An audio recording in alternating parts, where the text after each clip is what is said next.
ये कोई आम दोस्ती ना थी, बल्कि ये वफादारी की वो कीमत थी जो जान से बढ़कर निकली।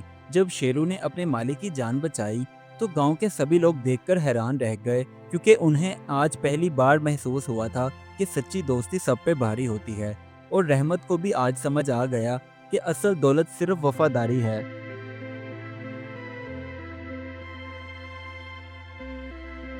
गांव की सुबह हमेशा की तरह पुरसुकून थी। परिंदों की चहचहाहट और गलियों में खेलते बच्चे जिंदगी की रौनक दिखा रहे थे। उसी गांव में एक लड़का रहमत रहता था, जिसका सबसे करीबी साथी एक कुत्ता था। और रहमत ने उसका नाम शेरू रखा था। दोनों हर वक्त साथ रहते, जैसे भाई हों। गांव के कुछ लोग अक्सर रहमत का मजाक उड़ाते हुए कहते, देखो जरा, इस पागल इंसान ने कुत्ते को दोस्त बनाया है। तो रहमत हमेशा मुस्कुराकर कहता, वफादार दोस्त इंसान की पहचान होता है। रहमत की अम्मा भी बहुत परेशान रहती थी। वो अक्सर रहमत से कहती, बेटा, तुम हर वक्त कुत्ते के साथ रहते हो, लोग क्या कहेंगे। तो रहमत खुशी से जवाब देता, अम्मा, ये शेरू कभी धोखा नहीं देगा, मैं जानता हूँ।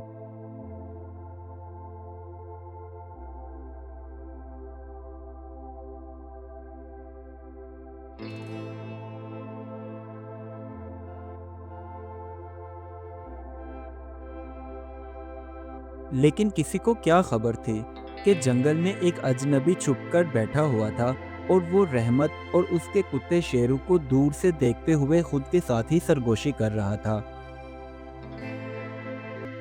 अभी रहमत और शेरू थोड़ा आगे ही बढ़े थे कि अचानक वो अजनबी झाड़ियों से निकला और रहमत पर झपट पड़ा।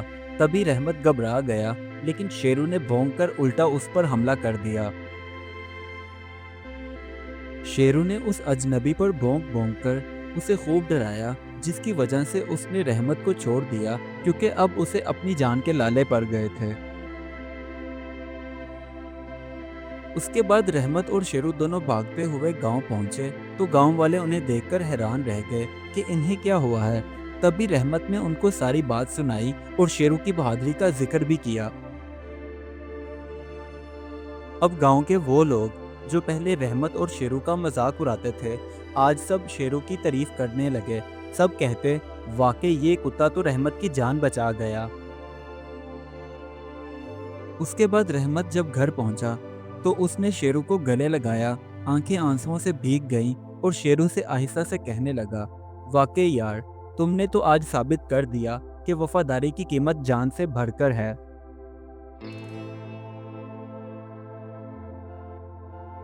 उधर गांव वाले सब मिलकर जंगल में गए, और वहां जाकर उन्होंने उस अजनबी को पकड़ लिया। तो पता चला कि वो पेशेवर चोर है। तो सभी आपस में बातें करते हुए कहने लगे, अगर शेरू ना होता तो इसने तो रहमत का बुरा हाल कर देना था। रहमत की अम्मा, जो हर वक्त उसकी फिक्र में लगी रहती थी, आज अपने बेटे को सही सलामत अपनी आंखों के सामने देखकर खुशी से बोली, बेटा, तूने सच कहा था, ये वाकई सबसे वफादार है। अब सभी गांव वाले शेरू के साथ प्यार और मोहब्बत से पेश आने लगे। कोई उसे इनाम देता, कोई उसे हार पहनाता, तो कोई उसे खाने के लिए कुछ न कुछ लाकर जरूर देता। शाम के वक्त गांव के सभी बड़े बुजुर्ग इकट्ठे हुए और आपस में बातें करते हुए कहने लगे, ये किस्सा हमें सिखाता है कि दुनिया में सबसे कीमती चीज दौलत नहीं, बल्कि वफादारी है।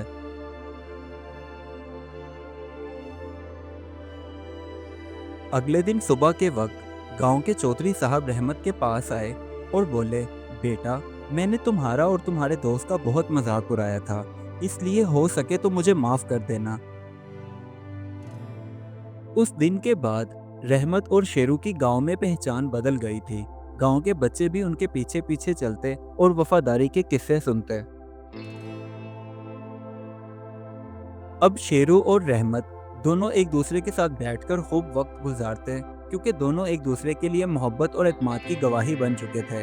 इस कहानी से हमें ये सबक मिलता है, वफादारी की कीमत दौलत या ताकत से ज्यादा है, और जो रिश्ते सच्चे दिल से निभाए जाएं, वही इंसान की सबसे बड़ी ताकत बनते हैं। Do like my videos and don't forget to subscribe my YouTube channel. Also press the bell icon.